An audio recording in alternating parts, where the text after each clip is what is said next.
창세기 25장은 이스라엘이라는 이름을 얻게 되는 야곱의 출생과 형 에서로부터 빼앗은 장자권에 대한 이야기가 기록되어 있습니다.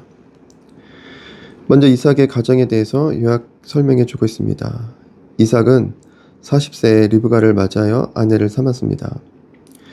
그런데 이삭과 리브가는 결혼한 이후 20여 년이 지나도록 자녀가 없었습니다. 아브라함과 사라는 인간적인 방법으로 여종 하갈을 통해 아브라함에게 아들을 낳게 하였지만 이삭과 리브가는 끝까지 하나님의 응답을 기다렸습니다. 다른 여인을 통해 아이를 낳지 않았습니다.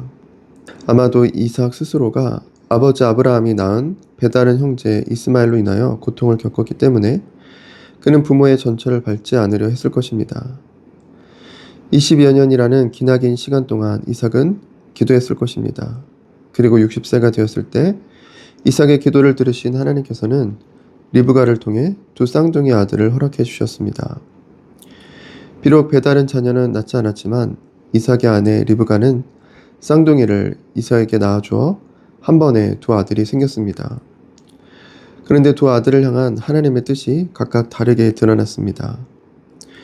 두 아들이 태에서부터 싸우는 것을 느낀 리브가는 하나님께 기도하였습니다. 그리고 하나님은 두 국민, 두 민족이 태중에 있다고 말씀하시며 이 족속이 저 족속보다 강하겠고 큰 자가 어린 자를 섬기게 될 것이라고 말씀해 주셨습니다. 먼저 나온 자는 붉고 전신이 터록 같아서 이름을 에서라 지었고 후에 나온 아이는 손으로 에서의 발꿈치를 잡았기에 그 이름을 야곱이라고 하였습니다. 이때는 이삭이 60세가 되었을 때였습니다. 두 아들은 장성하여 서로 다른 성향의 사람들이 되었는데 에서는 익숙한 사냥꾼으로서 들사람이 되었고 야곱은 조용한 사람으로서 장막에 거주하였습니다. 이러한 두 아들을 향한 이삭과 리브가의 마음이 조금 달랐습니다. 이삭은 에서가 사냥한 고기를 좋아해서 에서를 사랑하고 리브가는 야곱을 사랑하였다고 성경은 기록해주고 있습니다. 어느 날 야곱이 죽을 쓰고 있었는데 들에서 들어온 에서는 피곤하여 붉은 죽을 먹게 해달라고 요청하였습니다. 그런데 야곱은 형 에서의 장자권을 그동안 탐내왔었는지 죽을 달라는 형의 요청을 듣고는 이러한 죽을 줄 테니 형의 장자권을 달라고 요구하였던 것입니다. 당시 장자권은 아버지의 유산을 다른 형제들보다 2배를 더 받을 수 있는 특별한 권리였습니다.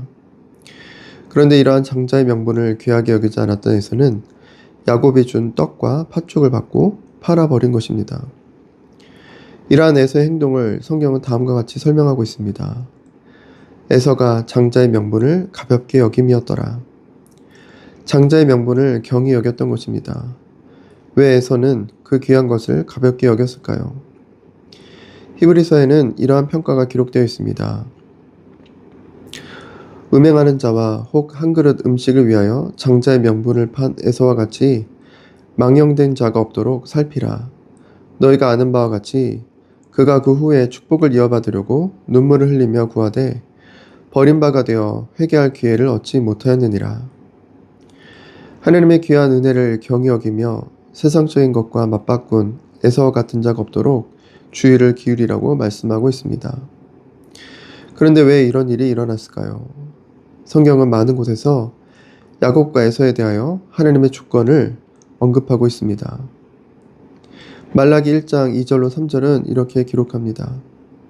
여호와께서 이르시되 내가 너희를 사랑하였노라 하나 너희는 이르기를 주께서 어떻게 우리를 사랑하셨나이까 하는도다. 나 여호와가 말하노라 에서는 야곱의 형이 아니냐. 그러나 내가 야곱을 사랑하였고 에서는 미워하였으며 그의 산들을 황폐하게 하였고 그의 산업을 광야의 이리들에게 넘겼느니라. 또 사도 바울도 다음과 같이 기록하였습니다. 로마서 9장 10절로 13절입니다. 그뿐 아니라 또한 리브가가 우리 조상 이삭 한 사람으로 말미암아 임신하였는데 그 자식들이 아직 나지도 아니하고 무슨 선이나 악을 행하지 아니한 때에 택하심을 따라 되는 하나님의 뜻이 행위로 말미암지 않고 오직 부르시는 이로 말미암아 서게 하려 하사 리브가에게 이르시되 큰 자가 어린 자를 섬기리라 하셨나니 기록된 바 내가 야곱은 사랑하고 에서는 미워하였다 하심과 같으니라. 에서와 야곱 모두 태어나기 전 하나님께서는 그들을 선택하셨고 하나님의 뜻이 있었음을 말씀해주고 있습니다. 특히 에서는 미워하고 야곱은 사랑하였다고 말씀하시며 야곱을 선택하시고 은혜를 베푸심이 전적인 하나님의 주권에 있음을 말씀하고 있습니다. 종교개혁자 마르틴 루터는 로마서 주석에서 이 부분을 다음과 같이 해석하였습니다. 이 내용을 인용하고 쓴 것은 하나님의 은혜를 높이고 공로에 대한 인간의 오만한 자랑을 여지없이 분쇄하기 위한 것이다. 야곱과 에서를 통해 우리는 하나님의 주권과 하나님의 전적인 은혜를 깊이 생각하게 됩니다. 그들이 태어나기도 전 하나님은 야곱을 선택하시고 하나님의 뜻을 정하셨습니다. 이처럼 저와 여러분들을 하나님의 은혜 안에서 창세전부터 택하시고 전적인 은혜로 구원하신 것은 참으로 놀라운 은혜이며 신비입니다. 하나님의 은혜를 경히 여기지 않도록 늘 우리 마음을 잘 살필 뿐만 아니라 영원한 구원을 허락하신 이 귀한 은혜를 다시금 마음에 되새기며 하나님께 영광 올려드리는 우리 모두가 될 수 있기를 주님의 이름으로 축복합니다.